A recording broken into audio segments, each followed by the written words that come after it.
Well, good afternoon and welcome to this session of Feducation. It's great to have all of you here, and we hope that you find this session really interesting today. We're talking about what's behind the FOMC statement today. My name is Mary Suter, and I'm the Assistant Vice President responsible for economic education for the Federal Reserve Bank of St. Louis. Feducation was developed to provide economic content and to equip people with a better understanding of the Federal Reserve and its policy actions. And our objectives are to identify changes in the FOMC statement over time and identify or explain how changing the FOMC statement reflects changing communication strategies for the Federal Reserve. The FOMC, or Federal Open Market Committee, meets regularly throughout the year to review economic and financial conditions and to make decisions regarding interest rates and the nation's money supply. I started by distributing packets of previous FOMC statements from 1994 through 2013 and asked audience members to attempt to place these statements in chronological order from oldest to newest. After completing this task, we reviewed the actual order of the statements and discussed how they changed over time. Participants noted that the statements became longer over time and that readability became more complex. Okay, and I ran the reading level on these and did a grade level reading, and actually the reading level has gotten more difficult over time because of the number of sentences, the length of the sentences, and the sum of the words. What about transparency? Is it more clear what the Fed is doing? Are we being more transparent about what we're doing, why we're doing it? Participants had mixed thoughts. Yes, the Fed is a great deal more transparent. However, there is a lot more description, and the description is more complex and unfamiliar. This makes it more difficult to understand. They always choose a $25 word at the expense of a 50-cent word anytime they can, which I think reduces transparency, but in general, we are saying more about what we do. What about transmission of policy? What happened over time?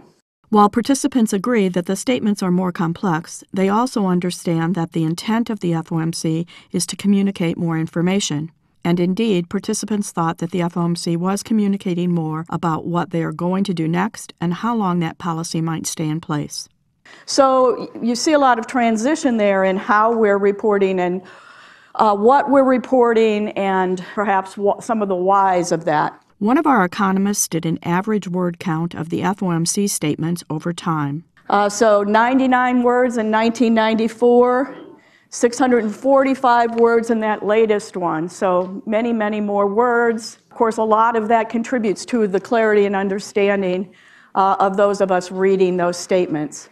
Recognizing that the length and complexity of the statements have increased with the complexity of monetary policy, we worked with participants to help them understand the new format of the FOMC statements. As an example, we looked at the March 20th, 2013 statement. The first and second sections provide an overview of current economic conditions. They're describing what's happening in the economy and providing information on the economic outlook in the context of the Fed's dual mandate. In the third section, the statement offers language pertaining to special operations, like Operation Twist or one of the quantitative easing issues. The fourth section is the status of current policy actions in the context of the economic outlook, so what the Fed is doing and why. In the fifth section, the statement provides forward-looking language to tell us what they're going to do, how long they're going to do it, and why they're doing it. The sixth section is the vote on the directive. If you look at the very early FOMC statements, you'll realize there was no vote on the directive. They just say, the chairman said this. To summarize, over time, FOMC statements have become longer and more complex.